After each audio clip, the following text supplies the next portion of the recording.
Hello, everyone. How are you all doing? So fantastic to see you all. Let me bring you all up. Woo! What's up? Hello. Amazing to see you all. As you join us for, who would have thought it? Final day already. Who would have thought it would have flown through that quickly? Jeebers. So, I know some of you have already been asking, there is nil breakout link today, but don't worry, rest assured, we've got some fun and engaging material to close out the week. Come on, it's us. You know us by now. Now, before we dive in, just want to ask everybody, what's been your biggest takeaway from the entire virtual masterclass event so far? Let me know in chat.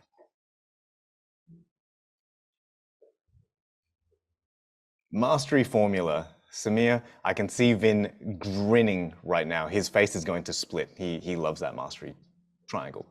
Aaron's also a mastery. 80-20 rule. Yep, good old Pareto principle. The simplicity of it all. That's the thing about distillation, isn't it? It's just gets it down to what's really critical. Thomas, storytelling. Don't you love it, right? Being able to share and relive moments with people and not just reporting it like it's the news. It makes a difference, doesn't it? A lot of mastery process. Louis, linking. Okay, fantastic. AMS. Combination of all the elements. The sum, hey? It's all better than individual parts, bits and pieces. That's brilliant. Hey, thank you so much for sharing. That's so amazing. I do need to kind of just tell you all that the amount of preparation that goes into this workshop is likely way beyond what any of you might reasonably expect. To give you a little bit of an understanding, Vin is up at 4:30 every morning this week, and he's in this studio by 5:30. I get in somewhere between 6 and 7 a.m., and I get out somewhere between 3 and 5 p.m. And to be honest, I don't actually know when he leaves. I mean, as far as I know, he just sleeps in the corner, and then, you know, he's just here. So not only that, but we begin our preparation for this masterclass, the rehearsals and whatnot, around Christmas time. Yeah, so this isn't a spur of the moment kind of thing. It's like, oh, no, we prep, and I hope that that's reflected in the amount of polish that you see in everything that, you know, this experience has been for you all. Yeah. So, and yes, I know. Craig has a beautiful voice. I did see that. I totally agree. So with all that being said and done, I thought we could take a quick moment to, if you could in chat, maybe one word that you think maybe exemplifies or represents Vin, because the amount of prep and the amount of work and dedication that he puts in devotion into this entire course is nothing short of pretty astronomical. So, hey, thank you for sharing. Let's have a look at this. Whoops, I'm going to close. Let me try that again. A lot of passion, dynamic, inspiring, perfect. He's not perfect. If he was perfect, he'd give me my water rations. Spontaneous, awesome, genuine, love it. Thank you so much for sharing, everyone. So, that being said, before we kick off, another reminder, I will send out a final email. Give us about 6 hours for that, but we'll send out the link. It'll have all the recordings on the page. It'll have the Q&A videos. It'll have the notes. It'll have the exercise links. Everything is on that recording page, and you'll have access to it for 2 months. Okay, 2 months you'll have access to the recording. So feel free to go nuts. And once that's done, you can move on to the Stage Academy. Now, also, don't forget, because we are, as always, nothing's changed. We're still using Slido for Q&A. So again, different day, different link, different QR code as well. So if you want to submit any questions or upvote questions for today, please use this QR link or the link that will be pasted into chat very shortly, if it hasn't already been done so. Yeah. I've put it in there as well just then. All right. And also, for those of you who, and I know some of you have expressed sadness that this experience is ending today. Why are you sad? You're having to listen to Vin every day. Ugh. But in case you do miss hearing Vin in your morning or in your afternoon or evening, the good news is he has a podcast. and it's the Vin and Ali Show. vinandali.com, or you can find it on all of your favorite streaming platforms like Spotify and whatnot. He's actually in the top 2% of the world, which is kind of weird to me. But he basically looks at, he and his best friend Ali, who's a fellow entrepreneur, they basically choose a book or two each month. They go through it, dissect it. Craig seems to also receive a lot of collateral damage on these podcasts in that, yeah, they sling a few things at him, figuratively and literally. So feel free to check it out. Now, moving on, I just wanted to share, in a past life, I served as a police psychologist. Yeah. So I used to support and train police, and that included the specialist units, including STAR, which is like the Australian version of SWAT, if you will. That's the mean bear cat. They kind of use that to knock on people's doors who aren't very friendly. Negotiators, counterterrorism. Also, my favorite was dog operations.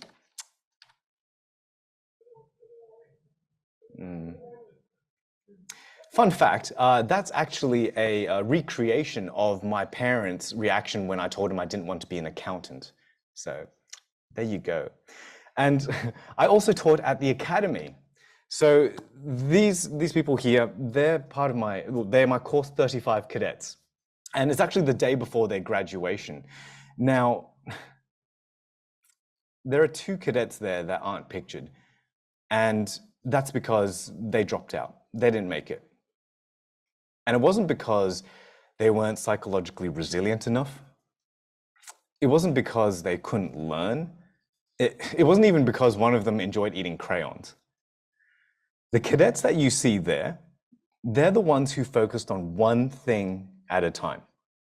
They didn't allow the era of learning and all the protocols and legislation and all the equipment, all the stuff, they didn't allow themselves to be overwhelmed by that. They didn't allow that to stop them from moving forwards, because they just focused on one thing at a time. And the reason I'm sharing this with you is because as you continue on your communication journey, just like my cadets, it is absolutely critical that you continue to focus on one thing at a time. Now, that's the first thing I want to share with you, okay? That's the first thing. The second thing I want to share with you all is going to be a little bit of a bitter pill to swallow. And that is, you're gonna fall off the proverbial horse. You're gonna forget to use your vocal foundations. You're gonna stop playing with your instrument. You might even start reporting stories again instead of reliving your story. And do you know how I know? Well, I'm a psychologist, so I see it all the time. But to be real with you, this is what happens to me. And in the last 12 months, since having my baby boy, I've stopped exercising. I've stopped learning, reading. I've even stopped journaling. Like journaling, again, the mastery process, you guys have talked about it. Reflection, review, that's the most critical part. I've stopped all of that. And you know what? All of these things happens to every single one of us, even you. That's right. I see you, Mavis. That's right, it happens to all of you. And you know what happens when these habits stop? That's where the shame begins. I beat myself up. I blame myself. And I don't do it just for a day. No, not even a week. I do this for months. Come on, man, you should be getting back on the tennis court. What the heck? Why aren't you reading? All right? So here's the second important nugget I want to share. When you fall off this communication horse, when you notice you're no longer using the skills from this course, don't waste your energy or time beating yourself up. Instead, here's what you're going to do. When you inevitably log into social media and you see one of Vin's communication videos, that's going to be your cue. Your reminder, get back on that horse. Take one action. Play with your volume.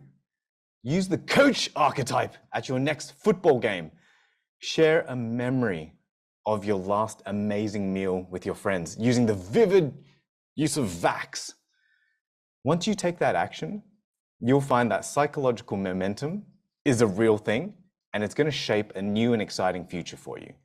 That communication horse that you jump back onto by taking one action, you're going to be amazed at where it will take you. And let's face it, I mean, Vinh posts different content on different platforms on every day of the week, so it is literally impossible to get away from the constant reminders. Kind of like it's impossible for me to get away with these ankle cuffs on. So, all that being said and done, have an amazing final session with us, and hey, it's been an honor and a privilege to serve. Throwing over to the greatest showman himself, throwing to Vinh. Continuing with the horse analogy, because we haven't done that to death. When I was a lot younger, I remember my dad and his brothers, they all had the same painting in the house. It was so weird, right? I remember growing up, they all had the same painting in the house, and it was a painting of 7 horses pulling a carriage. And I thought, surely they all bought this on sale and they just decided to do a bundle deal, and if they paid cash, they'd get it for cheaper. And then they all had the same picture. And I would always ask my dad, I said, Dad, what does that mean? And my dad used to always say, I'll tell you when you're older. I'll tell you when you're older. And finally, I got older. And I asked my dad one day, I said, Dad, can you tell me what it means? And my dad shared with me something that I felt was, wow, it's so powerful. And he said, son, do you see the 7 horses? My dad's got 7 brothers. So my dad goes, you see the 7 horses? That symbolizes me and all my brothers, all boys in the family. And then my dad says, do you know what the carriage is, son? The carriage is our family. And son, what happens if they all run in different directions? The carriage gets pulled apart. The family gets pulled apart. Son, now I ask you another question. Imagine this. What happens if all these horses run in the exact same direction? What happens? Well, son, what it means is this family can get to any destination it desires. That's the importance of alignment. You know, I share this little moment from the past with you all because I believe that we are all horses. Yes, let's just play with that metaphor for a moment. And we are all horses from just one race, the human race. And I fundamentally believe that if we all become aligned and we all learn to use our communication skills for more love, for more kindness and compassion, we can get to any future that we desire. We can get to that better future. We can. If we all align and run in that same direction and learn how to use this instrument for good. Pause. Slightly dramatic beginning. However, I want to ask you a question now. So say I wanted to move you more and I wanted you to be more aligned with me. Was that a better experience, or is it better for me just to, hi everyone, look, it's really important we all become better, and it's more important we all become more aligned. Let's make the world a better place. There are 2 ways to influence people. One way is to use a story to be able to move people. One way is just to speak fact. Often most people only have one gear, and it's the gear of just asking for what they want. And they don't understand that sometimes you have to influence. Sometimes you have to actually move people to feel inspired to do the thing you want them to do. It's not just about speaking the thing, it's about learning how to use the influence tools that we've all learned, whether it's a story, whether it's an analogy, metaphor, or simile, any of it. Question time.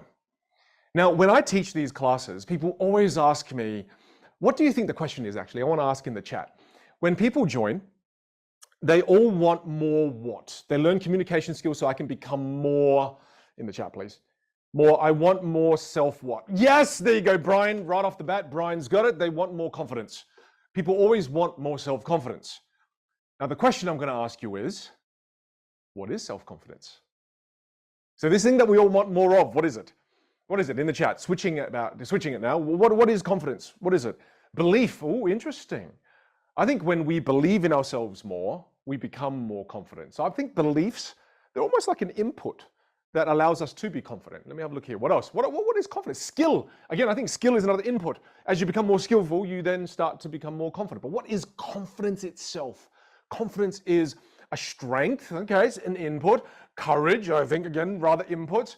I think trust in yourself. I think when you're confident, you start to really trust yourself. So that could almost be an output of confidence. Keep going. Confidence is a, yes, someone said it, it's a feeling. Someone said it, it's a feeling. Confidence is a feeling. It's what it is. If we all want more of this, well, we ought to define it so we understand it. Confidence is a feeling.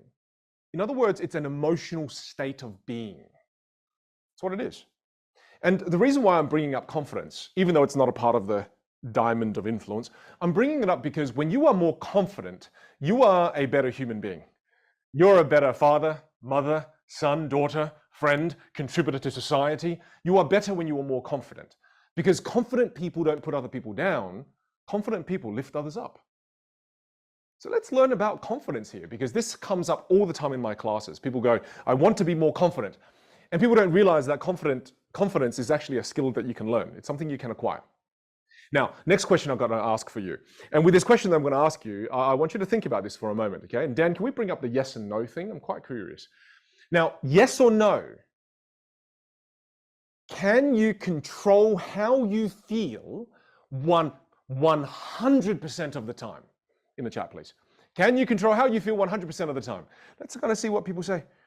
Okay, I'm going to give it a moment so it can calibrate. And I mean 100% of the time. I mean 100% you can control. It's kind of funny when I say that, we kind of get down a little bit. We kind of say, yeah, okay.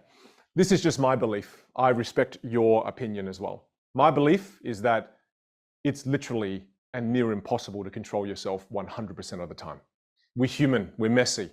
What happens to you when you don't eat for about 7 to 8 hours is you start to get irritated because you get hangry, right? It's just human nature. If we could control how we feel 100% of the time, why would we ever be sad in life? Why would we ever get angry in life?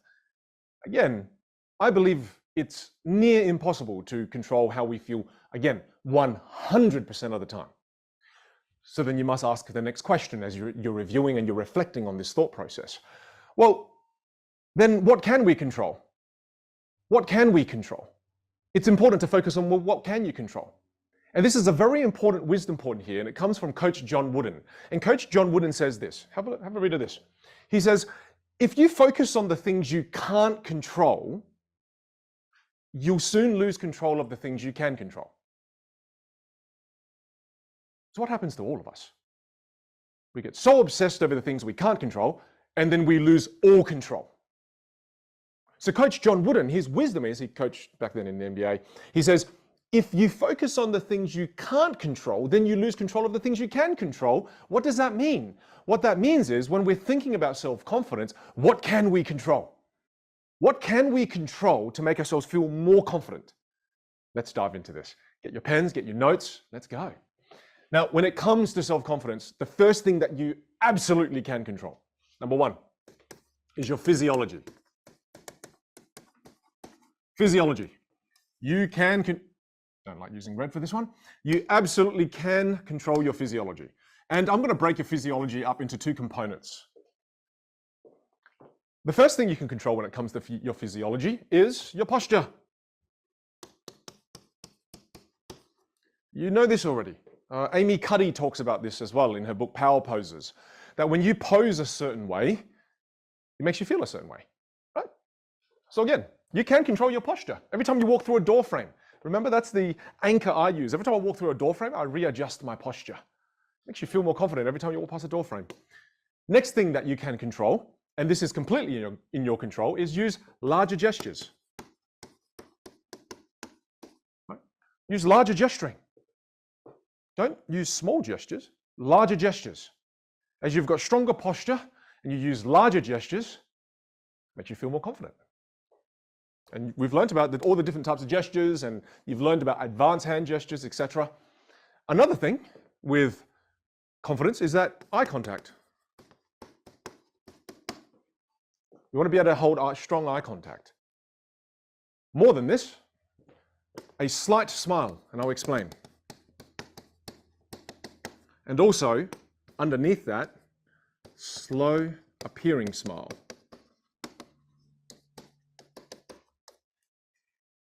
So you've got here slight smile, slow appearing smile, just two little tools you can use. You've got to be very careful with this smile. I talked about it in the Q&A. Watch the difference of this, okay? I'm going to talk about the slow appearing smile. Watch the difference here. See if you notice the subtle difference. All right, I'm going to walk on screen. I'm walking into a room. I'm like, hey, it's great to see you, or thanks for coming to the meeting. Contrast that with Ah, hey, so good to see you all. Hey, I'm so glad that you're here. Did you notice the difference? The first time I walked into the room, I was already happy. The second time I walked into the room, I looked at you, a slow appearing smile, it meant something different. It meant that I was feeling okay, but then when I saw you, I felt happy. That small little shift in how you enter rooms makes people feel better and they'll respond to you better, and then you feel more confident. So it's called a slow appearing smile. Okay? And the part where I call it a slight smile is if there is a neutral face you're going to stick to, just a slight little smile on your face. Catch yourself out during the day. Just catch yourself out. Sometimes you're sitting on the computer. If you're kind of going, whoa, I'm like, again, because we have resting faces, all of us have different resting faces, and you might just pay attention. You just want a slight smile on your face. Not serial killer. No, not serial killer, just a slight smile on your face. Now, that's one category, okay? Next, there are other things you can do to help yourself feel more confident too. There are other things you can do. Next one is increase the melody. Increase volume. Increase amount of pauses that you use, and don't be afraid of the pauses. We talked about this in the Q&A as well. It's called diaphragmatic breathing. And if you don't know how to take a diaphragmatic breath, I highly suggest you YouTube diaphragmatic breathing, rank by views. There's one that has almost 45 million views, and it's a 20-minute guide on how to learn this new behavior.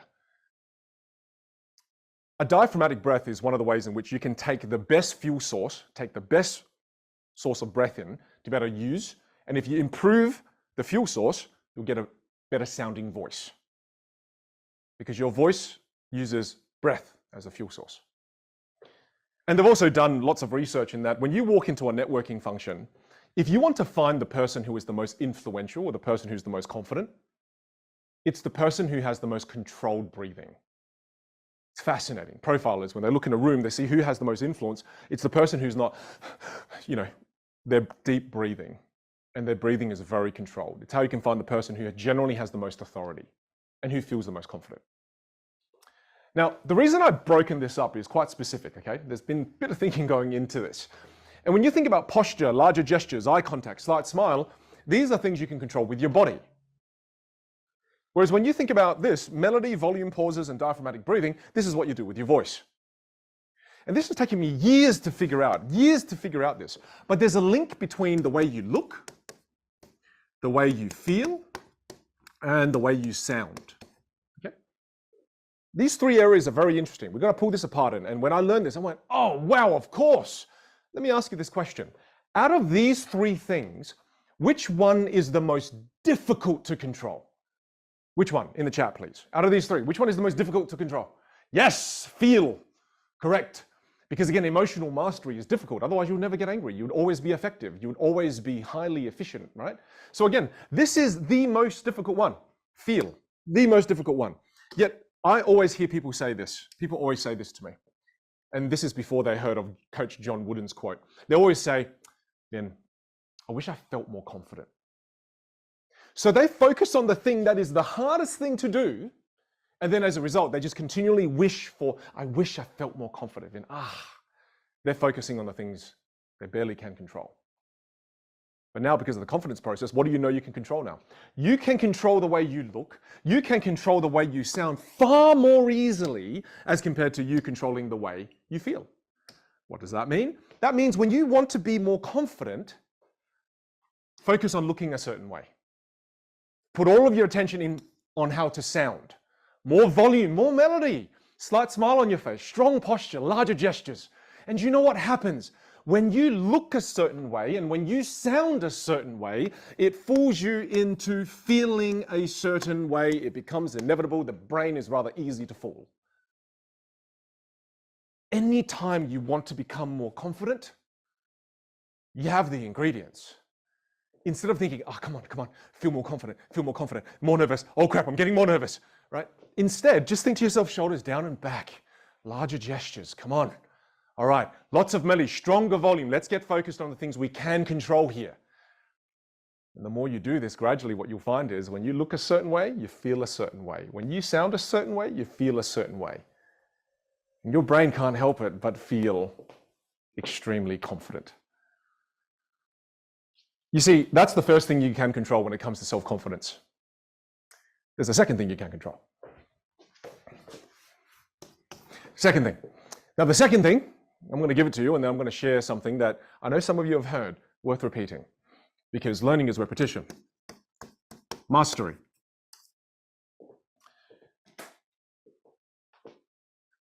When I was a lot younger, I remember early high school.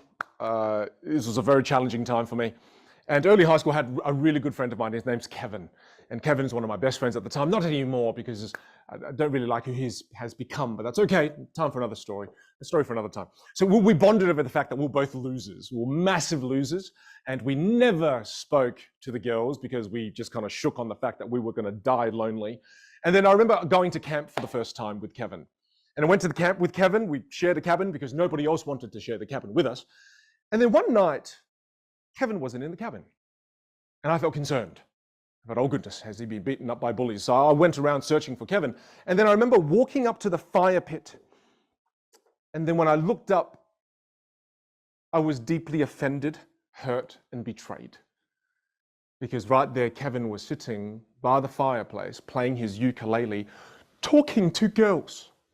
The one thing we all promised that we would never do. And notice girls had a plural on that, because he was talking to all of them, laughing and playing. I was so pissed off that I remember going, and then I walked back to the cabin, and I was just storming back. He saw me, obviously, being the good friend that he was at the time. He chased after me, and when I got back to the cabin, I just rolled over, pretended to go to sleep. I wasn't sleeping, obviously. It was so damn awkward, but I was so angry to the point where I didn't even know when I fell asleep. I woke up the next day. Of course, Kevin was gone. Wasn't there, and I thought, sure, he probably has a wife and kids by this point. So then I walked out, kind of head down, slumped, and I walked out to the breakfast area, and then when I looked up, I saw something that confused me for the longest time in my life. Kevin was sitting by the cafeteria on a table by himself. And I was like, this is so weird. How can someone before have all this confidence just 12 hours ago, now all of a sudden not have any of that confidence? And it was so weird to me. Where did it all go? And I couldn't really understand this until I got older. But what I was being exposed to in that moment was something known as contextual confidence. Contextual confidence. Kevin, when he was playing the ukulele, was contextually confident in that moment. And then when he didn't have his ukulele, in the context in the morning, sitting at the cafeteria, in that context, he was not confident. And I didn't learn this lesson until I was in my early 20s. And I'll show you something for me. So for me, sorry to walk off screen, but for me, the thing that gave me contextual confidence was this. Yes, I'm part magician. So I always had a packet of cards with me, and no matter where I would go, and again, this is slightly gloating, but when I was in university and I had my packet of cards, I could talk to anybody. I could talk to the prettiest girl in university. I was not scared when I had my playing cards because I knew I could impress her with the playing cards. But here's the thing. Then one day I went to university, and you know what happened? I left my packet of cards at home. I had a panic attack. Couldn't talk to anyone. I actually just left that day. Because when I had my cards, I was contextually confident. And when I didn't, I was not. I share this with you for just one reason. And I'm going to give it to you in question form. When you master the use of your instrument, when you master body language, when you master storytelling, as you master analogies, metaphors, and similes, is it possible for you to leave those things at home? Yes or no? It's impossible. You are not able to leave the use of your voice at home. You're not able to leave the use of your body language at home. You're not able to leave your ability to storytell behind. And this is where it comes back again to mastery. And it's that as you commit to mastery, especially when you improve your communication ability, what that does is, if you see between the lines here, it allows you to become contextually confident in every single area of your life. Communication is a skill you use in every single area of your life. And if you become contextually confident in every single area of your life, what does that do to overall confidence? It elevates it dramatically. Yet often people say, oh, you want to be more confident? Go bungee jumping. If you want to be more confident, go do... The core of confidence is you elevating this skill set. Because once you do, it serves you for the remainder of your life. Sure, leave this for another 10 years before you master it. You just miss out on 10 years of this incredible skill set serving you, allowing you to negotiate whatever reality you desire. Why wait? I ask you from this point, as you sit here right now, moving forward in 2024, commit to the process of mastery. And if you do this, you'll contextually become more confident in every single area of your life. You cannot leave the use of this instrument at home. It goes with you everywhere you go now. And it's a gear you can shift into any time. People, I know in the Q&A, I saw some of the questions at the bottom, people were saying, Vinh, do you always talk like this? No, because if I did, my wife would punch me in the face, okay? This is just the gear that I have access to, that I can switch into when I need to be high impact. I can switch into this gear anytime. I can back off a little bit and switch into a lower gear. I can back off again and go into a lower gear. I can back off again and go into a much lower gear. But I have the skill now that serves me for the remainder of my life when that job interview comes about, when that opportunity to speak on stage comes about, when my best friend asks me to do the best man speech comes about. I'm prepared. And do you know how they define luck in the world? Luck is when preparation meets opportunity. So be prepared. You'll become extremely lucky in life. Number 3. This is one that most people never think about when it comes to building self-confidence. No one talks about this ever. Yet this is one of the biggest superpowers when it comes to developing self-confidence. But to do this, I'm going to get to do a breakout room. Because again, we believe in experiential learning. So this is how it's going to work. Listen carefully. You are all going to be in groups of about 4 to 5. And we'll go again in reverse order. Okay, in reverse order, please. In reverse order, from bottom to top. And all of you in your groups are going to plan where you're going to go for dinner. No, actually, you're going to plan where you're going to go on a holiday. Let's do it more fun. You're all going to plan where you're going to go in the world on a holiday together. So the first person at the bottom of the list, the first person says, let's go to New Zealand. Oh, yeah. Yeah, here those New Zealanders are crazy. Let's go to New Zealand. And then the next person has to continue planning the holiday, starting with the words, yes, but. Okay, so the next person says, yeah, but New Zealand's on the other side of the world. Let's go to South Africa. I've always wanted to see the wild animals. And then the next person has to continue the holiday planning, and they have to also use they will have to use the word yes, but. They go, yeah, but listen, I'm in Australia, and you've ought to come to Australia to check out the animals here. They're mighty dangerous and scary, all right? Especially the ones we call Craig. Very dangerous indeed. So please, that's the game. And you keep going in your groups. Yes, but, yes, but, yes, but, yes, but. Simple as that. And do that, come back, we will debrief. We see you back here in just a moment. Reminder, okay, Dan, thank you. Reminder, join the breakout room. If you don't get out automatically, click the join breakout room, or there's a more button next to the leave button. Click more and you'll see the breakout room button. Be playful. There's no link because the instructions have already been given. So you start from the bottom of the list. We're going to go to New Zealand. Yes, but let's go to Australia. Yeah, but let's go to Chicago and get deep dish pizzas. Yes, but, yes, but, yes, but, yes, but, yes, but. See you back in just a moment. Welcome back, welcome back. I know you're all coming back in slowly. As you're all returning from that, I'd love just a one word to sum up what that kind of felt like. What did that feel like as we reflect? Some people said so much fun. Good, fun. Okay, I like a couple of awkwards there. I like this, awkward. Okay, all right. Tough, I like this. There's something interesting to debrief on this experience in just a moment. Because now, as you're all streaming back in, we're going to do something slightly different. Instead of saying yes, but to continue the holiday planning, we're going to do the exact same thing, except this time we're going to say something a little more fun, which is called yes and. And you're all going to be using yes and to plan the holiday now. So again, it happens in the same way. The person at the top starts, and this time they say, hey, let's go to New Zealand. I hear they're crazy over there. And the next person goes, yes, And we should do bungee jumping because they have so many bungee jumping opportunities in Queenstown, New Zealand. Next person says, yes, and while we're there, let's get a limousine. Let's go nuts. Let's get a limousine and just drive around like high rollers all the time while we're there. And then plan that holiday for me now. So this time, exact same exercise, except we're going from the top down, just to add a bit of variety. And then you're planning a holiday and the words you're using to continue are yes and, yes and, yes and, yes and. See you back in just a moment. As you're all coming back in, welcome back, welcome back. Lovely to see your smiling faces. Sounds like some people have planned some ridiculous holidays.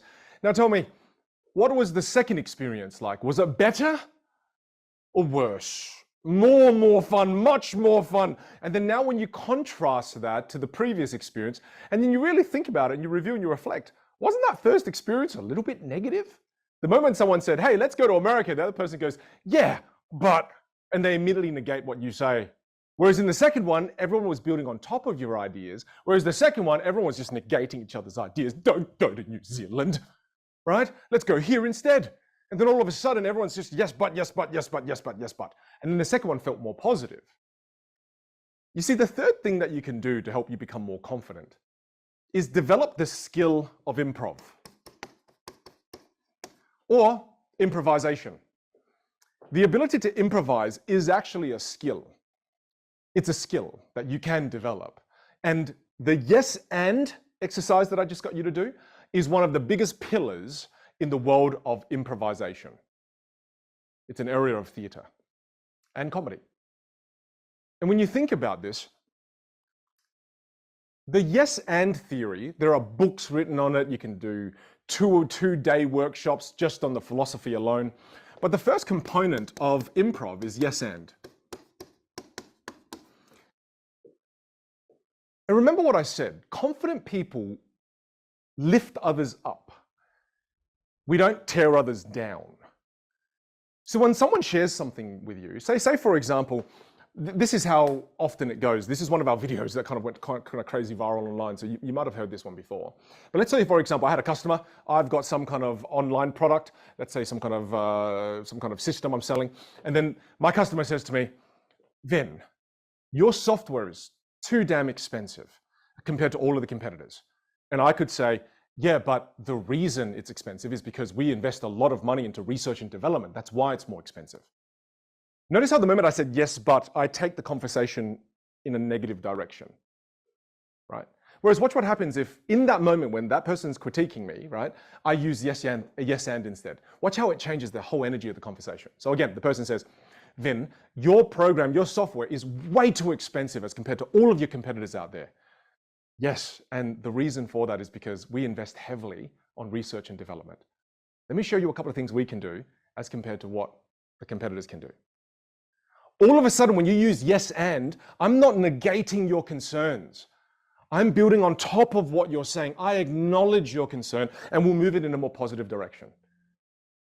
It's such a powerful language device that we can use to help us come across more confident and help us feel more confident. That's one of the most powerful things about improv, but it doesn't stop there because that's only the first thing that improv does. Another thing that improv does, again, I want you to experience this. I want you to experience this. And the second thing is, to have you experience this, we're going to play a little game. And the game is called the presence game. And this is how it works. So in a moment, when you break out into breakout rooms, you'll be in groups of, say, 4 to 5. So say you've got 5 people, 1, 2, 3, 4, 5. That's the name list. Okay, so 1, 2, 3, 4, 5 people. Now, let's say you've got 5 people. First, I want the 2 people at the top of the list to go. They go first. Then the next 2 people in the list go. And then this person here and this person here goes after that. Okay, and then after that, these 2 people go. So you're just going in pairs in the list. You're just going in pairs. Okay, this is the exercise. I'll explain it. Now, the presence game works like this. There's person A and there's person B. Okay, so because you're doing it 2 people at a time. Dan, come over here. I'm going to get Dan to join me on this one. Come over here, Dan. We'll get Dan to join me over here. Give him some stage time. He's been dying for this. Yeah, well, thank you, Dan. There are no shackles, please, people. Please. I don't want the police officers to knock down my door. You used to work for them. So stand over here. Okay, Dan, thank you. And Dan, could you turn on your mic as well? I'm going to get you to do this. So I'm going to be person A. Actually, I'll be person B. Okay. Dan, you're person A. Okay. This is how the game works. Okay, so Dan, it's my birthday. Do you remember you know how this works? I think I just pasted it in chat. Yeah, he pasted it in chat. Okay, so Dan, you go. Okay. So, hey, Vin, it's your birthday, so I got you a little something. Oh, you shouldn't have. You got me a bikini. How did you know I wanted a bikini? Because I know you're trying to blind everyone at the beach. Yeah. Big round of applause for Dan. Let's give him a round of applause. I did put him in an improv situation. He trauma, absolute trauma. No one wants to see that. Now, that's the game we're going to play. So essentially, it's the person's birthday, right? So let me play that again for you. Hey, so you do this through the screen, the first two people. You go, hey, it's your birthday, got your little something, James. And then over here, Mel says, you shouldn't have. What did you get me? Take it from the screen, make it real, okay? You open it and you go, oh, you got me a blank. How did you know I wanted a blank? And then over here, the other person says, I knew you wanted a blank because of blank. Now, obviously, don't say blank, because then that's just lame, okay? Where I say blank, you insert improvisation. You improvise something. And I know what so many of you are doing already. Some of you are already thinking about what present you're going to see. Don't, right? Some of you are like, I'm going to see a Ferrari. I'm going to see a monkey. Stop it. You can only see the present when you open the box. How can you see what the present is? No one's even given you anything. So your brain is trying to be perfect. What I'm getting you to practice here is truly the skill of improvisation. So when the person gives the present, the other person receives it and they go, oh, what did you get me? Only when you open the box do you see the thing. And then the line is, oh, how did you know I wanted it? Yeah, you got me a, how did you know I wanted it? And then the other person has to improvise in the moment and say, I knew you wanted it because of, give it a go. Have fun. There are no nails. Make sure everyone gets a turn in the group. Remember, first two, then second two, and if you've got a fifth person, then the fifth person and the first person go, second person and the third person go. Make sure everyone has a turn. And keep playing until we come back. We'll see you here in just a moment. Welcome back, welcome back. What was that experience like? In the chat, please, as you're all coming, streaming back in the chat, please. Craziness, super funny. Tell me some of the presents you got. What did some people get? Let's see, Dan, let's put it up. Craziness, super funny, fun. I do like the triple fun. Someone got a hamster. Someone got a puppy. I love it. Someone got a doorknob. Man, that sucks. And when you realize that you gifted yourself that, it becomes another layer of sadness. And then you one French fry. Why would you want one French fry? I love this. Someone got a monkey. Inevitably, someone always gets a monkey with this game. Someone got a second wife. Oh my goodness, I don't know what that's saying psychologically. Oh my goodness. Someone's got keys to a house, a PS5, a couple of PS5s, a sandwich. Got to aim higher in life, my friends.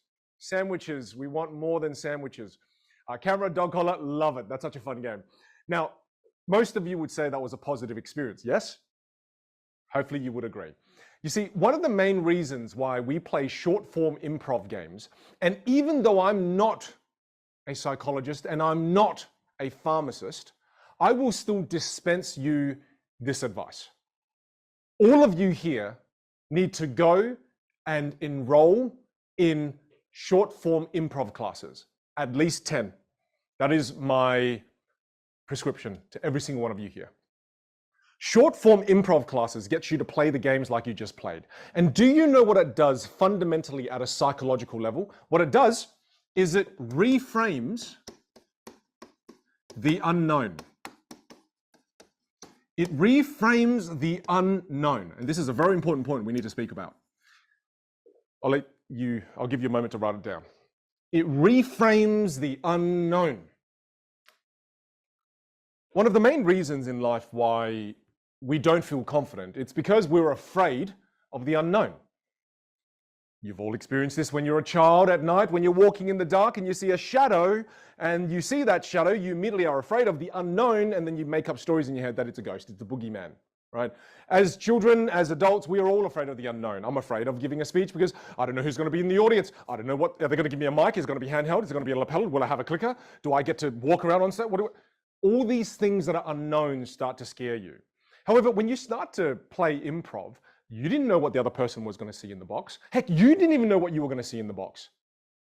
All of a sudden, what it does as you start to do this more and you develop the skill of improvisation is that you reframe the unknown.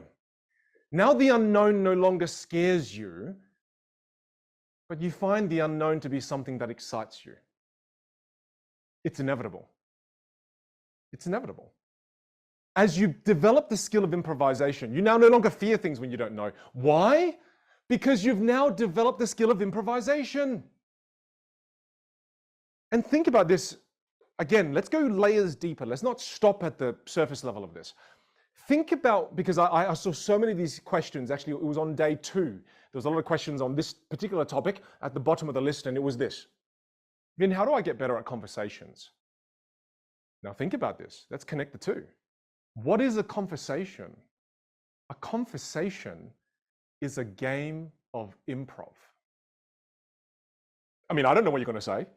You say something, and then based on what you say, then I formulate something, then I say something, and you didn't know what I was going to say, and then all of a sudden I say the thing that I'm going to say, then you say something new, I didn't know what you were going to say next, and then all of a sudden now I'm saying the thing that I'm saying because you said something. And what improv does is it trains something even more intricate.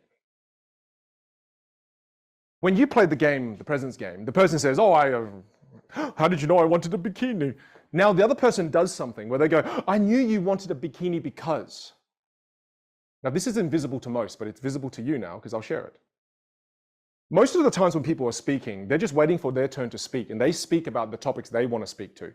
Improv trains you to use what the other person said and incorporate it into what you say. It's a collaborative experience. So learning the art of improv makes you infinitely better at conversations. Infinitely. And every single time you talk to another human being, you don't realize it, but you're engaging in a game of improv. And guess what? When you're really good at this, you feel more confident. It's one more thing that it does. It's one more thing that it does. And again, this is, I don't know why this is the biggest kept secret in the world. When I discovered it, my goodness, anytime I traveled back then in the US for keynotes, when I was in Chicago, I would go to improv classes. I'd go to improv shows. When I was in New York, I would do the same thing. In Southern California, then before and after improv, a completely different human being. Now, the next one.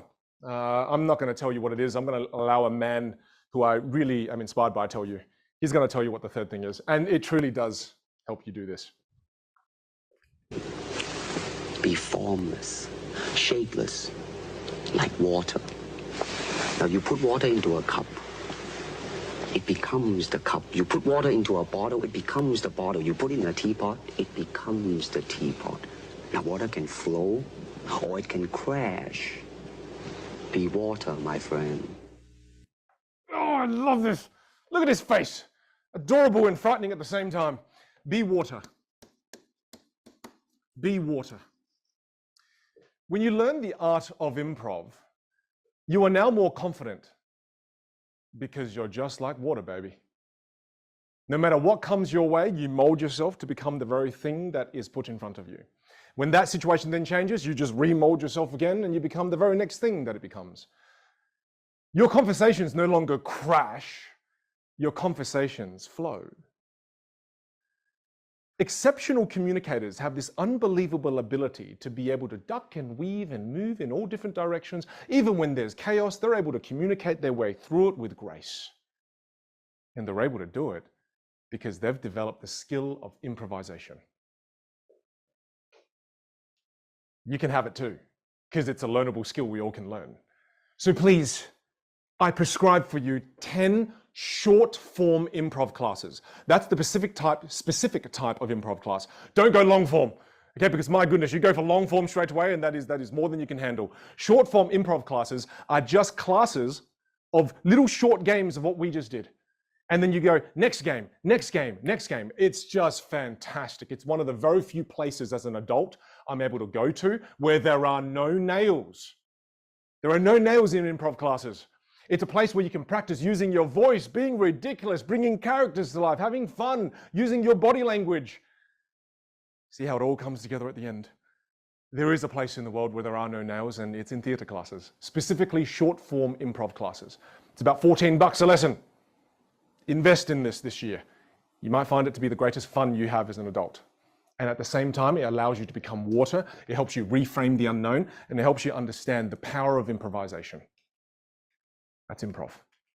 I love this quote as we round out the confidence chapter here. It's a quote from William Hazlitt, who says the following. William says, "As is our confidence, so is our capacity. As is our confidence, so is our capacity."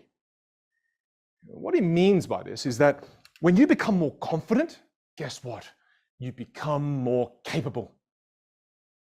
Focus on the things you can't control. Let go of the things you can't. Next, we're going to come back to the pillar now. Okay, so we're going to come back to the communication pillar. And let me bring this up. Here we go. You've now learnt about all the different things you can do when it comes to communication. You've got vocal mastery, helps you become more influential. Body language helps you become more influential. Storytelling and AMS helps you become more influential. And then as you use all of these different skills together, you become more influential, because as you combine them all, you're able to influence the way people think, feel, behave, and the things they believe. Now, we're up to the last one, last pillar. A.L, active listening. Active listening.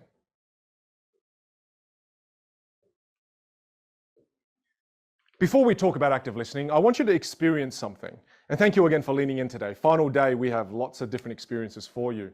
In this experience now, listen to the rules very carefully. Again, we'll go from alphabetical order, top to bottom. Again, you'll be in groups of 4 to 5. When you're in your groups this time, what I want you to do is the following. Now we're just going to plan where we're going for dinner. We lower the stakes a little bit, okay? So where are we going for dinner? So the first person starts and says, "Hey, let's go to Korean barbecue." So last word, last letter of what I said is BBQ. Okay, so Q, last letter. So then the next person has to continue planning the dinner, starting their sentence with the letter Q. So the next person says, "Quite interesting that you say that. I love Korean barbecue. Let's get beef bulgogi." Last word, bulgogi, last letter, I. I have to start the next sentence. The next person has to start the next sentence with the letter I. And the next person says, "I'm totally self-inviting myself. I'm coming along to this dinner." Last word, dinner, last letter, R. Next person says, "Really? Can I come too?" Last word, to, last letter, O. Next person has to continue that conversation with the letter O. Last word, last letter. Please plan a dinner. I want you to lean into this process and be playful, and we'll come back and we'll dissect why we did this. There's a big reason as to why this is important. See you back in just a moment.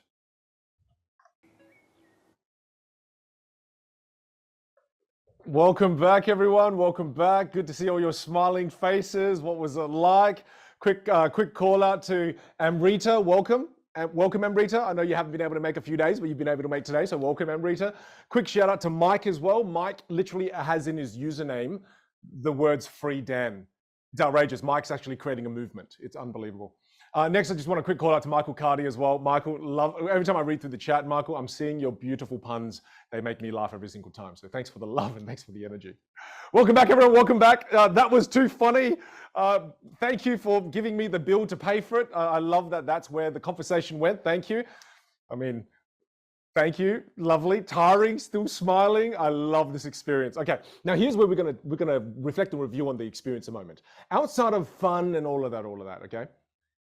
How many of you, now be vulnerable here. How many of you found that experience kind of difficult? How many of you found it kind of difficult? Yeah, Lewis said, yeah, it's kind of difficult, isn't it? Did you feel that cognitive strain a little bit?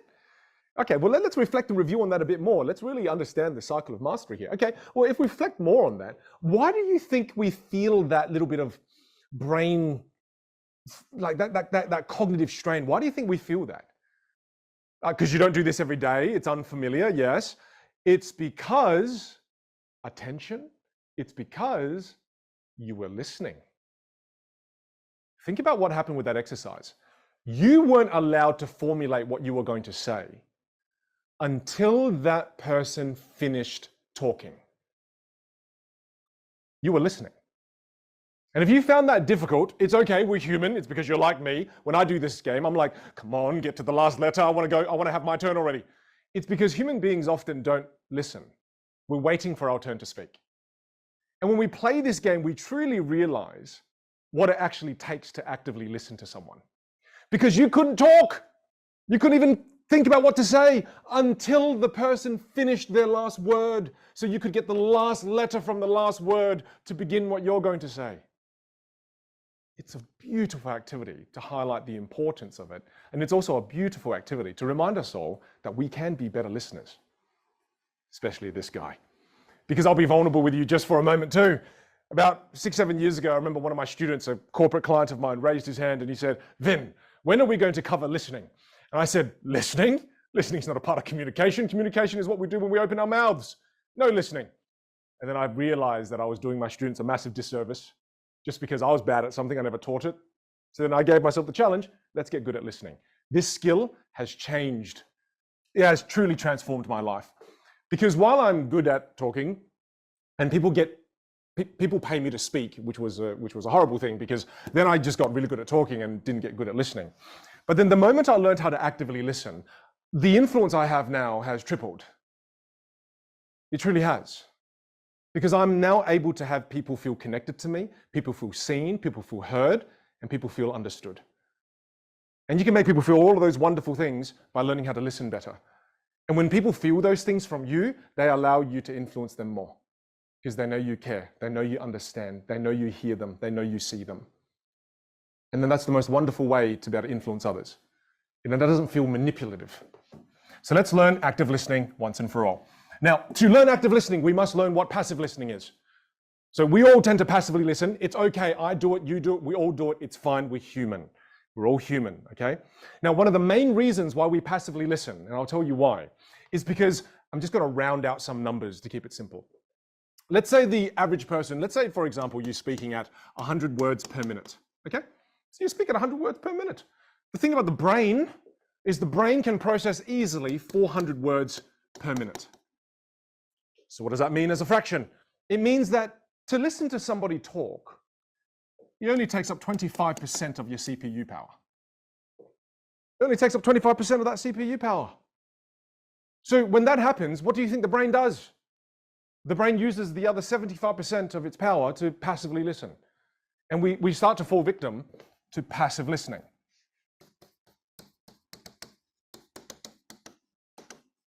And passive listening, there are 4 key forms, and there's one more I'll share with you at the end.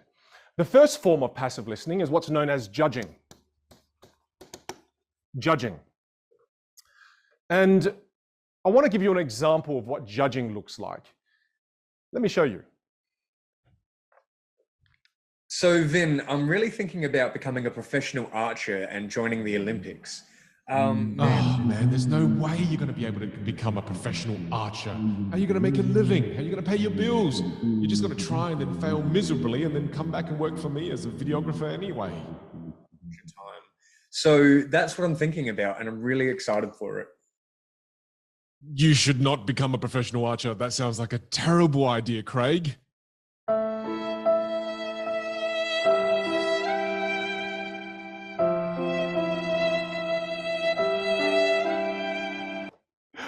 Oh, I'm a man-child. I am a man-child indeed. That is an example of judging where the person's talking, but you're not really listening. You're just judging the person, right? You're just judging the person. And yes, I told you, you had a beautiful voice. Now, number 2, the second form of passive listening is not judging, something else. Now, this one, can I just claim it, please? I'm the king at this one. Giving advice. Might as well be bloody called Vinh Giang. I'd love to show you what this one looks like. Maybe some of you can relate, but none of you can relate as much as I can. So Vin, I'm really thinking of becoming a professional axe thrower and joining the Olympics. Oh my God, I know exactly what he needs to do. I'm the best at helping people achieve the goals. I've got so much valuable advice to share. Now just to wait so he pauses so I can dispense my wisdom. And so that's what I feel like doing, and I really am excited for it. This is exactly what you should do. Write this down, Craig. The first thing is you've got to join the Viking Association. The second thing is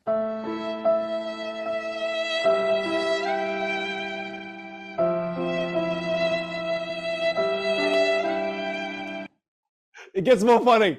It gets more funny when you do the sound again and again. It's brilliant. I love it. This is so funny. Okay, that's giving advice. That's giving advice, okay? So that's when you're not truly listening. You're just thinking about what advice you're going to give the person because you believe you're so bloody brilliant. That's not listening. There's a third form of passive listening. And please don't make me feel alone here because I feel a little bit alone now. Could you tell me which one are you the king and queen of? Which one are you really good at? Because we're all human. Which one are you good at? The next one? Aha. Next one. There are four. Next one is called one-upping. One-upping. I'll get a silver medal for this one, 100%. This is one-upping. Vin, you'll never guess what happened on the weekend. I went bungee jumping. Oh my God, I can't wait to tell you the time I went skydiving. Now for you to hurry up and tell your story, and then I can tell you about my experience because mine was way better. Exciting, man. Oh, do you think that's exciting? I got to tell you about the time I went skydiving. Skydiving is way more scary than bungee jumping. You're jumping off the edge of a cliff. I jumped out of a plane.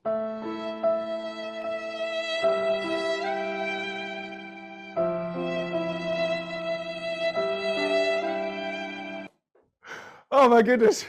Why does Craig work for me? I don't know. Now, number four.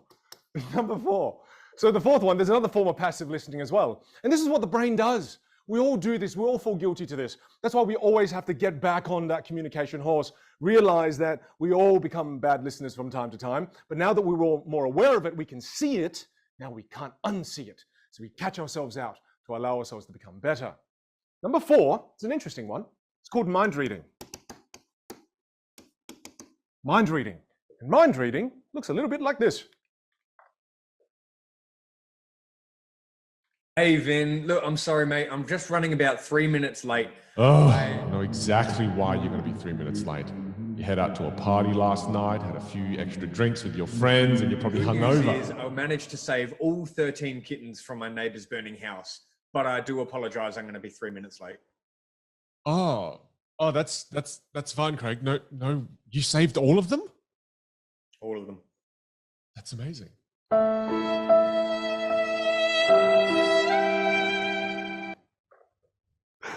Oh, sorry, I still find this so funny. You see, that is mind reading. When you're starting to just make up things just by hearing a few key words. You just heard them say a couple of things. You're like, I know what this is. I know what this is. And then you're just judging. You're not even present anymore. You're not even listening. And there is a fifth form. And that's something I've started to truly understand as well. And it's one you all can relate to. And it's called daydreaming. Okay, no need for an example for this because we all do this. It's daydreaming. Someone's talking and then all of a sudden they're saying something really important. You're like, oh my God, I forgot to get milk. I need to go make sure I get milk this evening. Oh my God, not just milk, I need to get bread. And then you're not even there. And then the person finishes talking, you're like, I don't know what they said. So you just go, I know, right? Crazy. And you had no idea what they said. These are the main things we do when we're passively listening. Let's just become aware of that so we can see the unseen. And thank you, all of you, for calling things out and going, yeah, that's me, Vin, that's totally me. Thank you for making me feel human.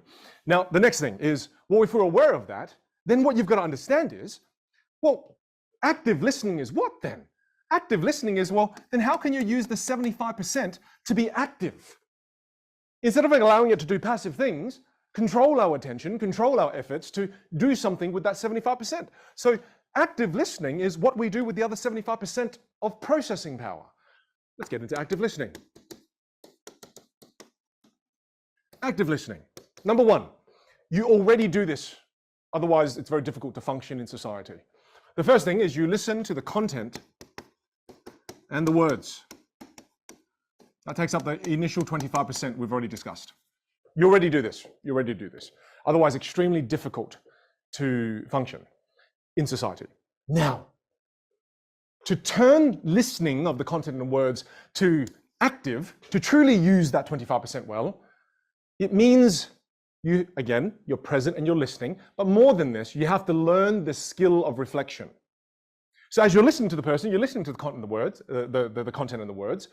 Once they finish, you need to reflect back a few key things. So I've got an example here with some real students, and as you watch me reflect them, watch what happens to their facial expressions, because you now pay attention to more than what is heard. You also pay attention to what is seen, because listening is not just with your ears.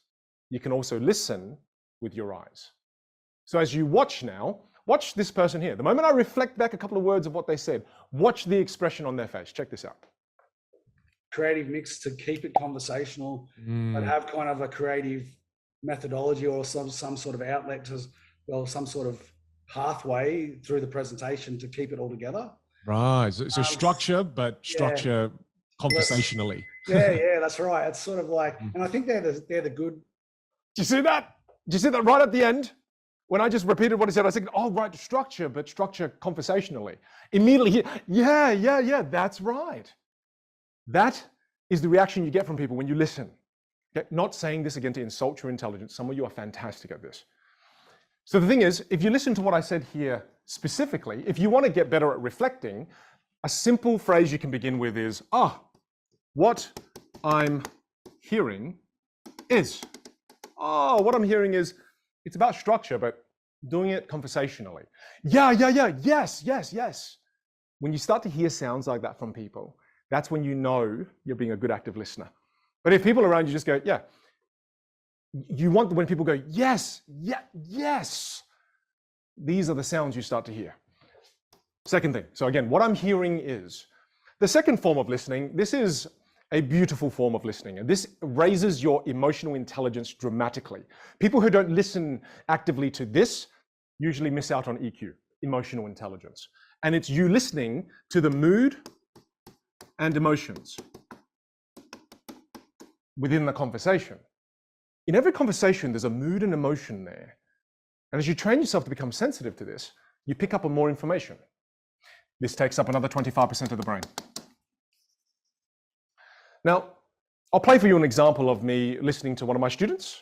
And again, to actively listen to the mood and emotions, I just reflect some of the things that I sensed. Here we go. Notice what she says right at the end.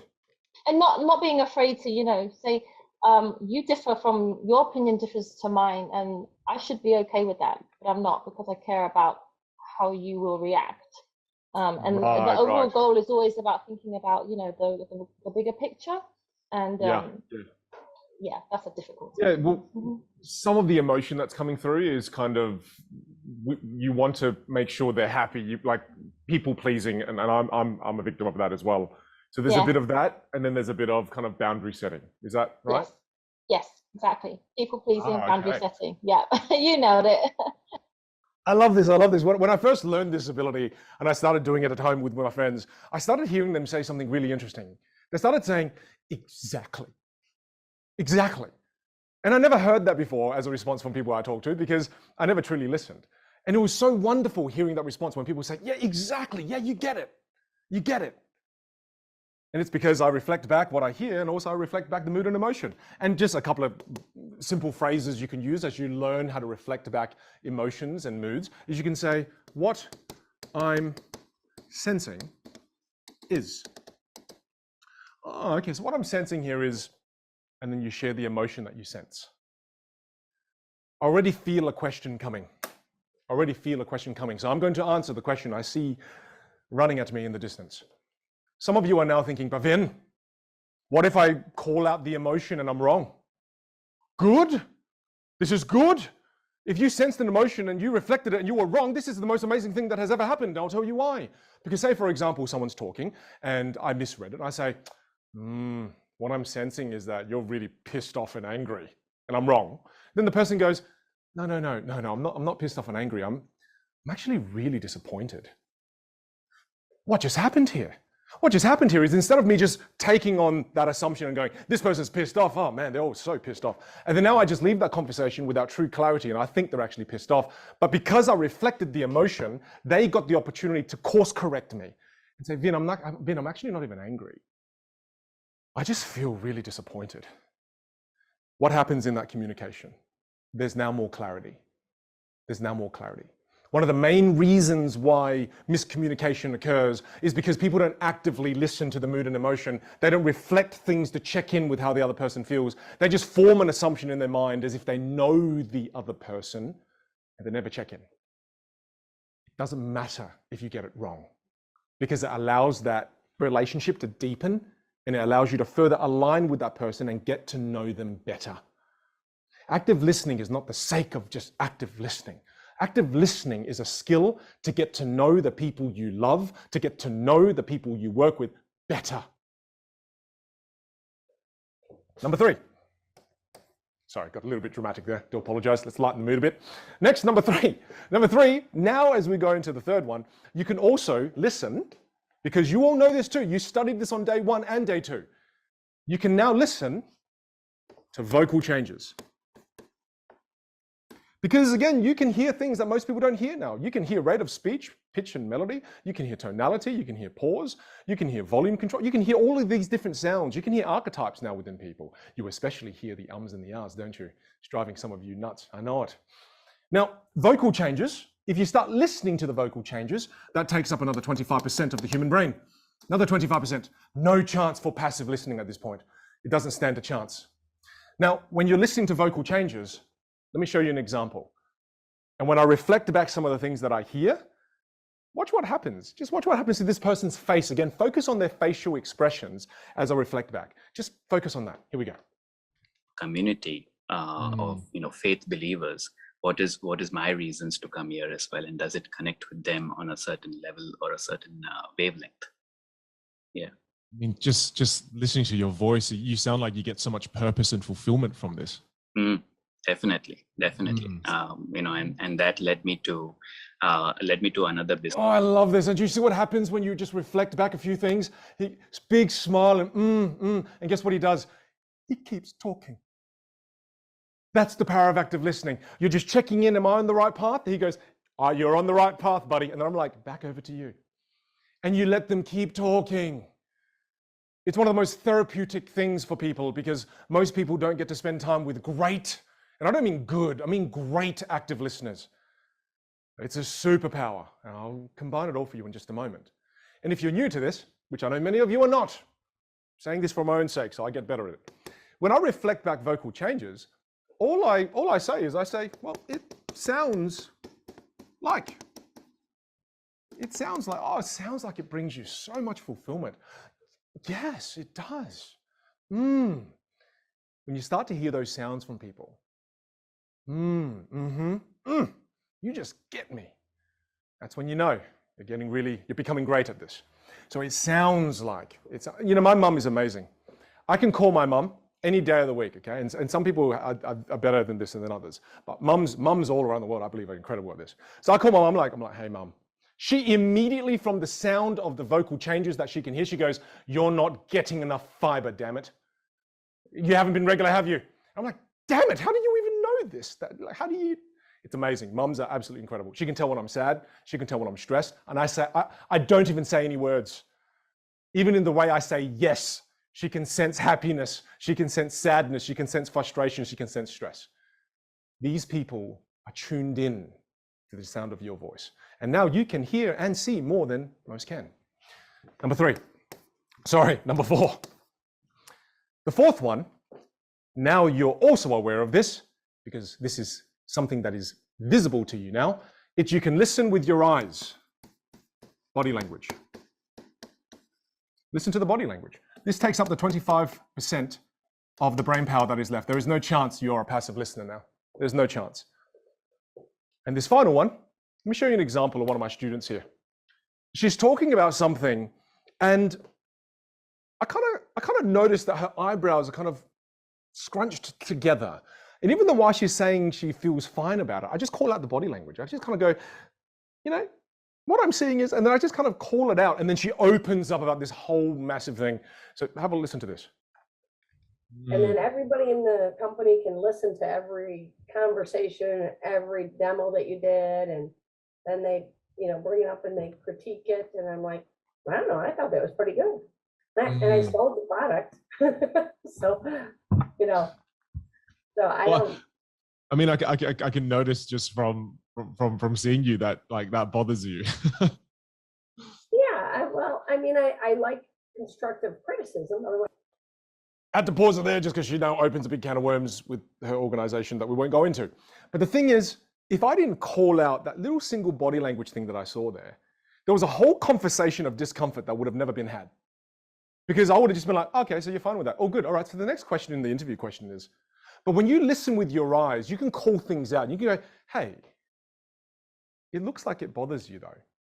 Does it? Do you know what that does? It allows you to deepen the connection with that person. You invite them, hey, I see a door there. Do you want to open it so we can walk through it? And a lot of the times when you just reflect and then pause and you go, hey, I know you say you're okay, but it looks like you feel really sad. And you just pause. And this is the most powerful thing that happens. Sometimes I'll go, no, I'm okay. But many times I'll say, you know what, I wasn't going to say anything. And then the relationship deepens. The quality of the nourishment that you can provide that person now deepens. Whereas when I didn't understand this, and truly I was, again, please understand, I was the worst at this. Back then when I was first in my marriage, I just, I always spent a bit too much time with the boys. And I would just ask my wife, I'd say, honey, do you mind if I just go out this evening? She'd be like, yeah, it's fine, go. And I'd be like, thank you, see you later. Hey, this is awesome. Oh, I've got the best wife in the world. I didn't hear the frustration in her voice. I just listened to the content and the words. I didn't listen to the mood and emotion. I didn't listen to the facial expressions. I didn't listen to the body language. I just took word for word. I'm like, and then when we argue, I say, but you said I could go. And she goes, no, I didn't. I didn't say it with my face. I mean, she didn't say that. But again, now I'm like, oh, wow, I understand this so much more now. And you know what else this is the formula for? I always love going to Instagram. It's, again, the adult pacifier. But I love going through that because there's all these videos about being more present.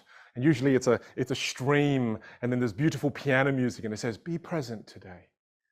I'm like, oh, that's lovely. But how? How the hell do you become more present? I thought I had to meditate and do all these wonderful things. Sure, those are methods to be able to be more present. But if you want to be present with your loved ones, this is the formula. This is another method. Truly listen to what they're saying, how they're saying it, how they appear when they say it, and the sounds that comes across. And that, the brain cannot live in the future, the brain cannot live in the past, the brain is right there and then. And when you learn to be present with someone, and I mean truly present, it's one of the most wonderful gifts you can give another human being. Why? Because when you listen to the content and the words, it makes people feel understood. When you sit there and you can listen to the mood and emotions, it makes people feel connected. When you sit there and you listen to the vocal changes, it makes people feel heard. And when you sit there and you listen to their body language, it makes people feel seen. Do not underestimate these 4 words. Making someone feel understood, making someone feel connected, making someone feel heard, making someone feel seen. It's what every single human being starves. Yet very rarely do we execute active listening. We are more concerned with the things we want to say, the way we want to say it, than we are trying to listen to the music that other people are playing. Sometimes desperate cries for help. But we're too busy in our own heads and we're not present. Trust me, it doesn't have to be more complicated than this. The very next conversation you have with another human being, apply this. Sit there and think to yourself, okay, all right, get present, put the phone away, airplane mode, damn it, and truly be present. And give that person one of the most wonderful gifts any human being can give another. It's a superpower. Now, this is all it has to be. You don't have to make things more complicated than this. Begin with this as a foundation. And remember, it's not about learning all these fancy different tricks and all of these little things. No. It's becoming masterful with the 80-20. Masterful. That's what we're focusing on here in the Stage Academy and the Stage Virtual Masterclass. We're moving forward now, my friends. We're in our last 25 minutes. Again, I genuinely hope you feel a little bit sad. Some of you look a little bit too excited for the end. Now, this is where we bring everything we're learning and it comes all together now with the method on how to move forward. This is where I teach you how to fish, not just give you a fish. Now, the first step you must learn, some of you are familiar with this, but let's learn it again. The most important process from this, if you're thinking to yourself, I have no idea what to do when I leave this class, here's exactly what you do. This is the first thing you do. Record and review. Record and review. What is this for those of you who don't know? Right after this class, I want you to record a 5-minute video of yourself. 5-minute video. And in that 5-minute video, with everything that you've learned so far, I just want you to create a random list of 5 questions. So you can go to ChatGPT, you can go to Google, and you can just type in, give me a random list of 5 questions. And then you pop those 5 questions up, and in the moment, I want you to just respond to those 5 questions. What's your favorite food? Okay. Press record and start answering. Get a full 5-minute video for me.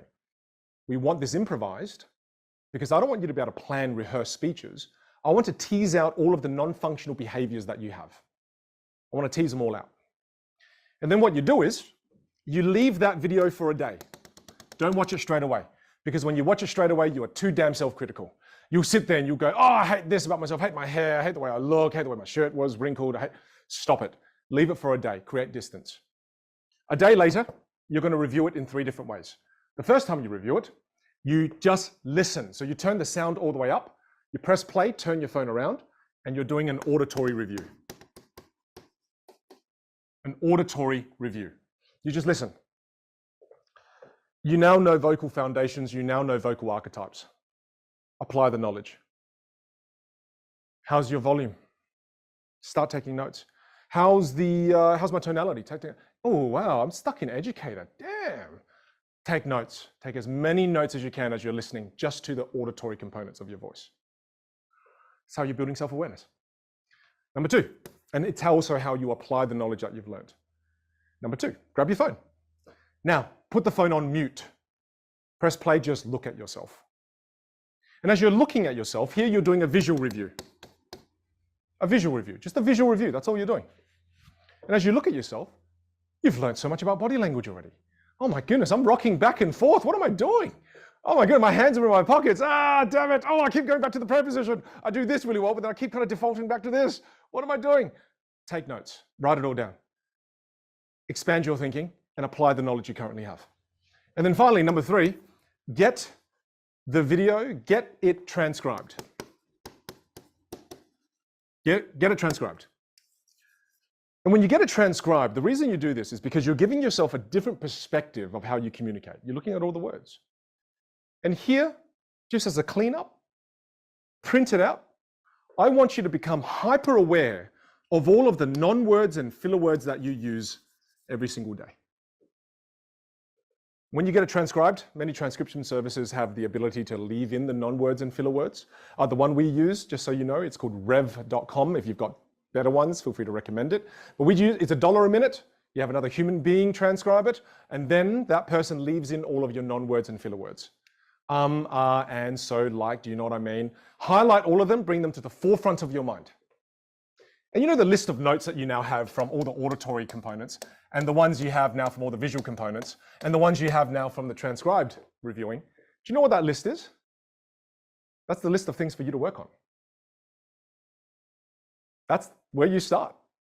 That's where you begin your journey. Maybe you listen to it back, or you watch it back and you read it back and you go, oh man, storytelling, far out. I told a story, but there were no characters there. So you've taken all these notes now.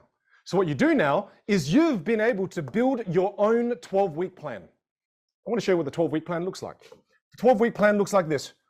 Please write nothing down. Please don't do anything yet. Let me explain first. So your 12-week plan comes from the list of things that you just wrote down during record and review. So let's say you do your 12-week plan. Don't write anything down. Don't. In week 1, as you look at your list, you just pick the one that stands out the most to you. Don't fall victim to analysis paralysis. If you're overthinking, I don't know which one to pick. Just close your eyes, put your finger down, and the one your finger lands on, that's the one you're working on week 1. Take action. So the first thing you work on is volume. So for the full week, for the full 7 days, you take your phone. On your screensaver, you save the screensaver that says volume, because we all look at our phones 360 times plus a day, statistically speaking. That's 360 reminders to work on a behavior that you need to change. To work on a behavior that you've been following for the last 10, 20, 30, 40, 50 years of your life. What we're going through here is the process of behavioral change. You need the 360 reminders. So for that full week, 7 days, anytime you open your phone, you're like, volume. Next time you speak to someone, increase volume, behavioral change. At the end of that week, what do? Record and review. Another 5 random questions. Talk. When you watch it back and you notice that your volume has not changed compared to the first video, because now you have evidence, guess what you're doing week 2? volume again. And at the end of that week, you get really frustrated because you're like, why am I not improving this? And you keep going. Guess what you do at the end of that week? You review and you record again. And if it hasn't changed, guess what you're working on again the week after that? This is exactly what I do for the people that I used to coach when I used to coach high-level executives. And it would drive them insane. I want to show you an example. This is one of my students that I used to coach. He's a CEO of a very large organization in the US. It's called Orange Theory Fitness. This is Dave Long. Okay, it's $1 billion company. And with Dave Long, I said to Dave, do record and review with me. And when I got Dave to do record and review, one of the biggest problems he had was volume. And I got him to improve his volume. And at the end of that week, I want to show you a video. I said, send me a video. Let me check in with your volume. Watch what happens. Before we begin, would you take a look at this? Would you take a look at this? Would you take a look at this? Would you take a look at this? Would you take a look at this? Don't be afraid to improv for me. Jesus. Change happens during push and all out. And I said to Dave at the end of all of those weeks of doing volume, I said, guess what, Dave? Guess what we're doing this month? Volume. Because there has been no change in your base volume as you speak. And he goes, Vin, this is outrageous. I've been paying you for a whole damn month and all you're telling me is volume. I'm like, Dave, I'll give you a full refund. I don't care. If you don't want to work with me, don't work with me. It's all good, man. You're not my boss. Fire me. And then he kind of called the bluff and he went, you bastard. Okay, fine, we keep going. So I pushed Dave. I said, this is behavioral change. You've been talking with that volume for your entire life, for the last 30 years of your life. Do you expect to be able to change it in a month? Did you get that six-pack in a month, Dave? He's a fitness guy. And he goes, no, I got it in 3 years. And then all of a sudden, now he practiced again. And watch, this is him in the next videos. And push, and you grow and all out. Change happens in push and all out. You've got to give us energy. You've got to give us energy. Volume, volume, volume. What if we have more in us? What if we have more in us? What if we have more in us? I want you to watch one more video. I want you to watch one more video. You're on a crunch time. Oh, I love this. He starts to get confident because now he learns how to use big volume, but then also quiet volume. He's getting the hang of this now. And then again, I said, Dave, we're going to just focus on 3 things. It's volume, pauses, and storytelling for the first 3 months. And watch what happens when he did his little performance. Have a look at this. It's amazing. And push, and you grow and all out. Oops, sorry, next video. Here we go. Orange Nation, let's keep climbing. Who's coming with me? Woo! Yeah, smashed it. Yes. Orange Nation, let's keep climbing. Who's coming with me?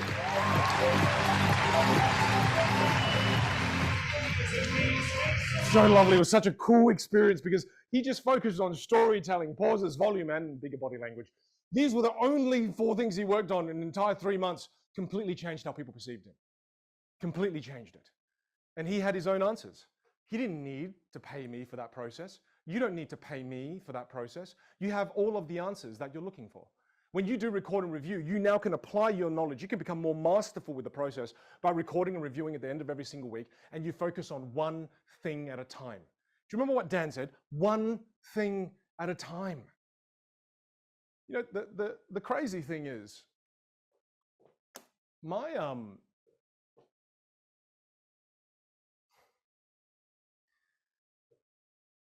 in 2018,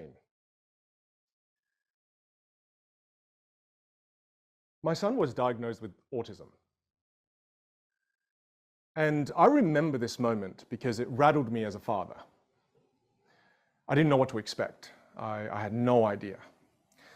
And as human beings, we are all very judgmental. The world is very judgmental. And at the time, I all of a sudden had people place limitations on my son. Immediately, almost immediately. I had people, therapists and whatnot say, oh, Vin, look, we want to set your expectations and understand there are key limitations with people on the spectrum and can't do this, can't do that, and won't most likely do this. And then they started placing all these limitations on my son. This drove me insane.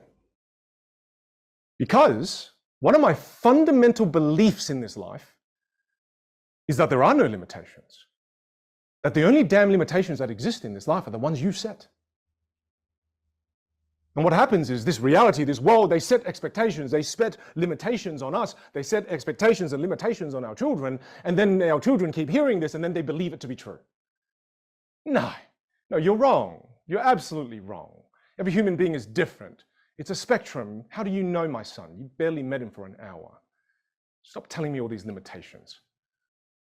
I want to show you a clip in my life. This is the most proud moment of my life. I'll play it for you and explain something to you. Xander, what's up? Hey, Xander. Hey, how are you?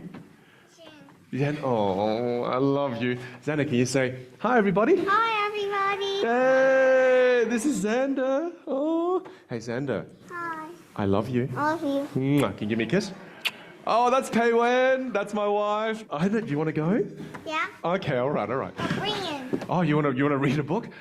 When we first brought Xander in, he had to be outside the first time. Oh, you're welcome. You're welcome. You're welcome. You. Okay, yeah. Thank you so much. Oh, you're welcome, Xander. You're welcome. Xander, look, your teachers are here. Say hi. Hi. Oh, that's so good. Oh, thank you for bringing him in, Pei Wen. Oh, thank you. Can we please give Pei Wen a round of applause? Yeah. Oh, thank you. Thank you. Thank you for loving me and letting me do this. I wouldn't be here without her support, so she gets about 2% of the credit. So that's, and that's enough. Hey, thank you. I'll come spend time with you after, okay? All right, love you. Thanks for bringing him in. First time he's got to come up. How cool is that? Step by step, baby. And soon he'll be teaching this class. The first time I took my son to the theatre, he stood outside the theatre with the front door closed. The second time I took my son to the theatre, we opened the front door and he still stood outside. The third time we took my son to the theatre, we let him walk into the hallway, but at the back of the hallway, so he could just hear my voice from the stage. The next time we brought my son in, he walked halfway through to the hallway. The time after that, he stood outside the theatre doors where he could hear my voice. The time after that, we opened the door slightly, ever so slightly, because any more than slightly would freak him out. And that's okay, boy, that's okay. We take one step at a time. And then the next time we opened the door a little more. We let the lights of the theatre almost hit him as well. Then the next time we open the door completely wide, and now we move him to the back of the theatre room so no one knows he's there, and he watches his father from the stage. Then the next time we let him sit in the back of the theatre seat, we move him closer and closer to the front of the stage. My son that day walked onto the stage without us even prompting him. Limitations aren't real, besides the one you decide are real for you.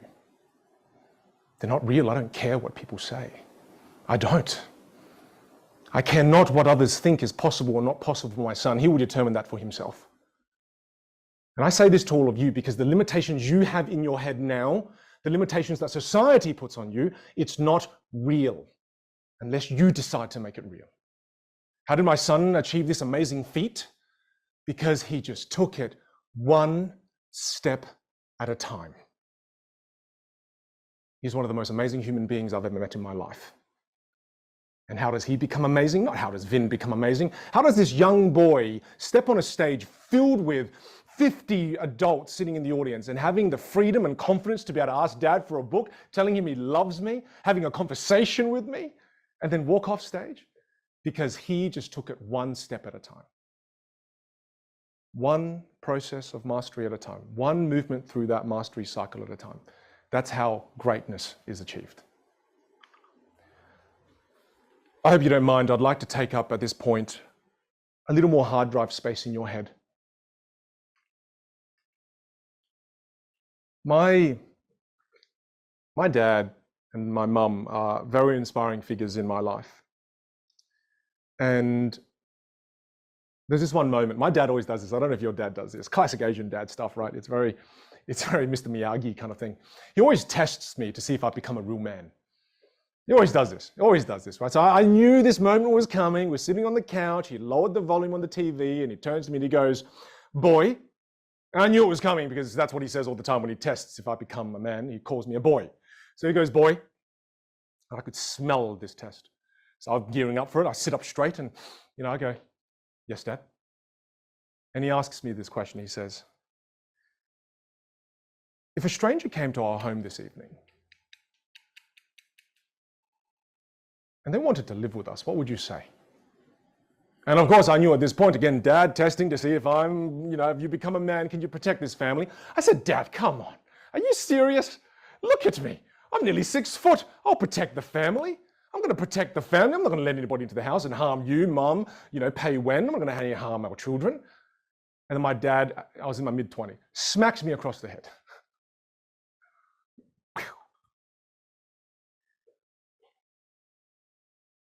And he says, don't you ever dare say that again. And what he said next inspired me to get a tattoo.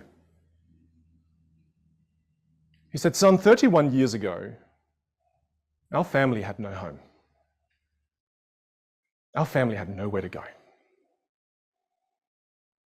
And we knocked on Australia's doorstep. And we asked the Australian people, can we stay with you? The Australian people at the time in the world, Americans, Germans, the French, countries from all over the world opened their heart up to the Vietnamese people. And he said this saying in Vietnamese, and the saying is, I'll say it in Vietnamese, it's, con ơi, lúc mình ăn quả, mình phải nhớ kẻ trồng cây. Lúc mình ăn quả, mình phải nhớ kẻ trồng cây.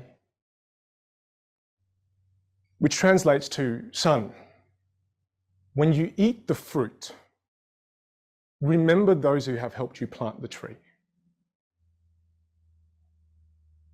You know, if you've been through this experience and you found this valuable, you found it thought-provoking, engaging, and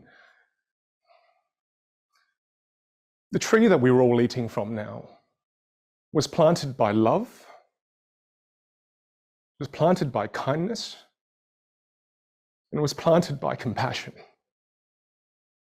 I would not exist if it were not for these things. I don't have a tattoo because I'm cool.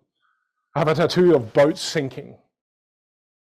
Because every day when I see myself in the mirror, I'm reminded that I would have died in the oceans with my family if it wasn't for love, kindness, and compassion.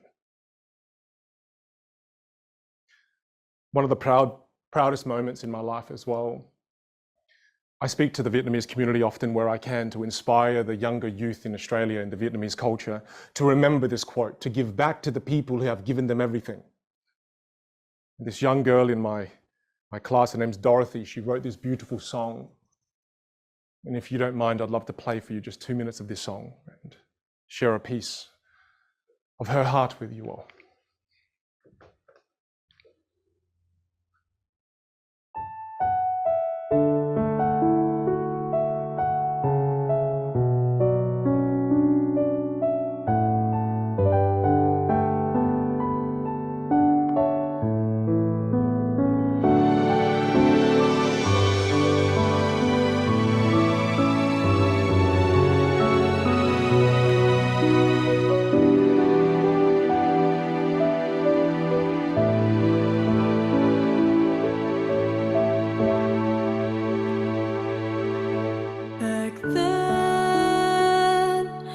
Times were tough, no place for us to stay, no place to hide away.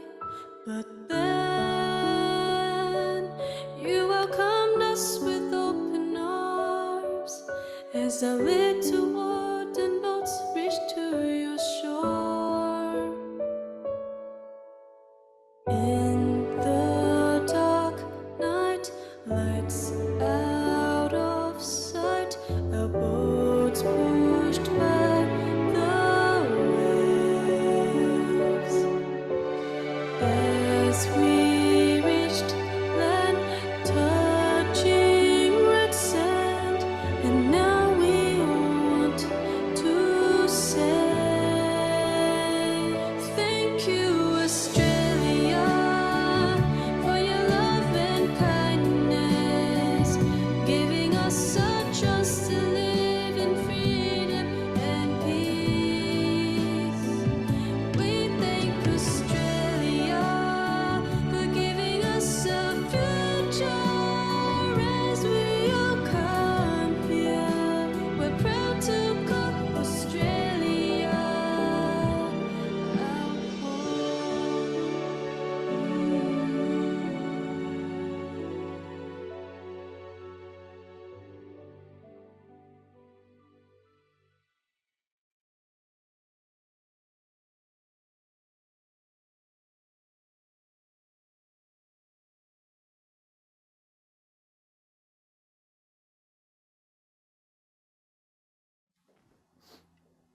I really hope that you use your voice to achieve all of the things that you desire in your life. I really hope you do.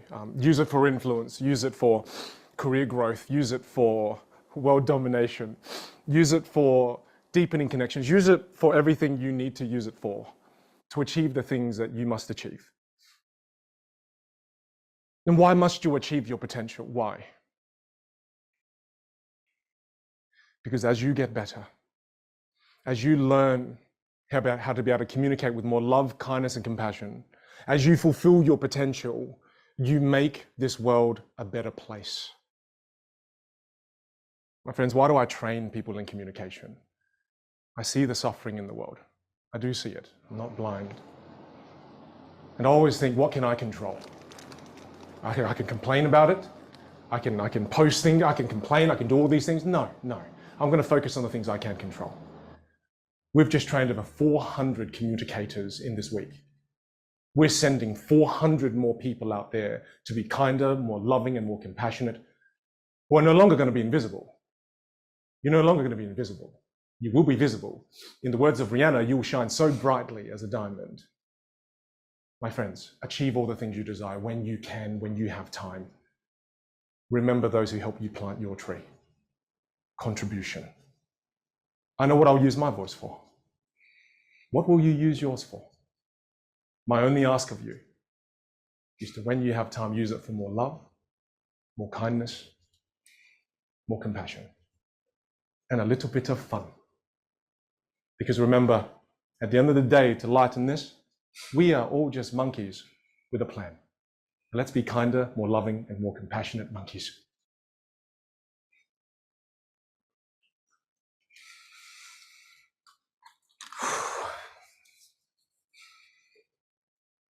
It's been quite the week.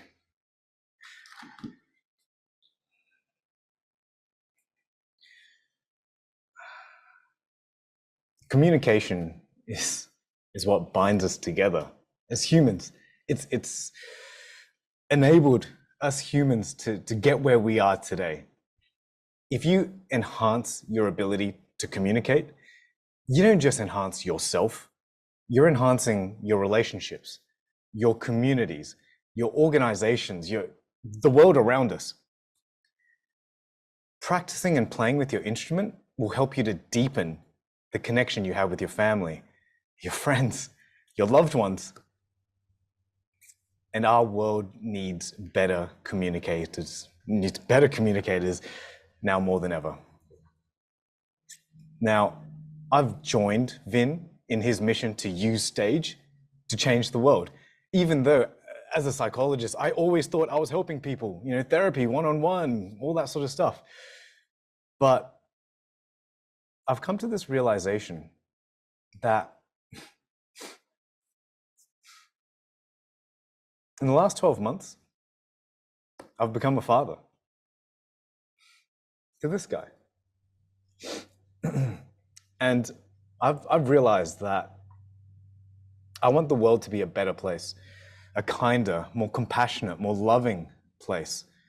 And I recognize that my children are going to grow up in this world that we create together.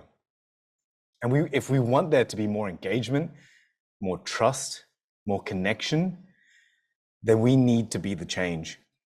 We need to use our voices to transform the world.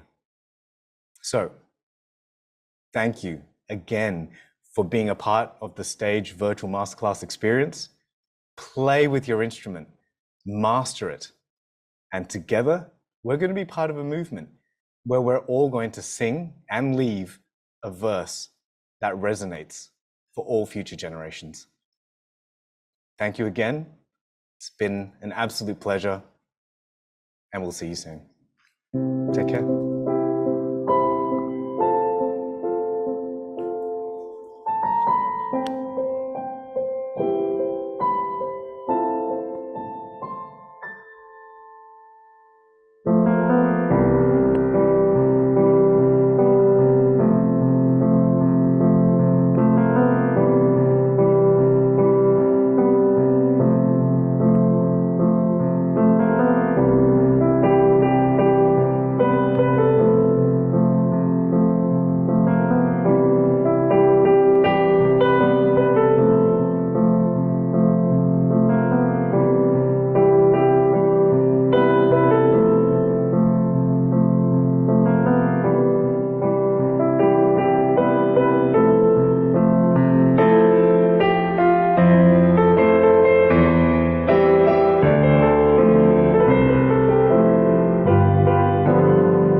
can still see you all. Hopefully you know this. Please, don't be sad. I'm not dead. Totally alive still. Totally alive. I just want to say to you all as we round things out, I actually do like Dan. He's one of my best friends in my life. I love this guy more than anything. But I just want you all to know that this is not the end. It's not the end in our time together. Like Dan said in the beginning, anytime now one of my videos pop up, it's a reminder for you that you achieving your full potential now is not only just for you. It's you doing it for the rest of the world. Because as you get better in your life, as you achieve more in your life, I know you'll become someone more loving, more kind, and more compassionate. So now, as you move forward, no longer achieve just for you. Achieve for all of us. Take care. I'll annoy you on the internet, on a podcast, on a social media that's going to pop up on your screen very soon. Take care. I actually love this guy. It's ridiculous. I love him. I love him. It's okay. He gets water. He gets food. Bye, everyone. Take care. Lots of love from the VG Stage team. Bye for now.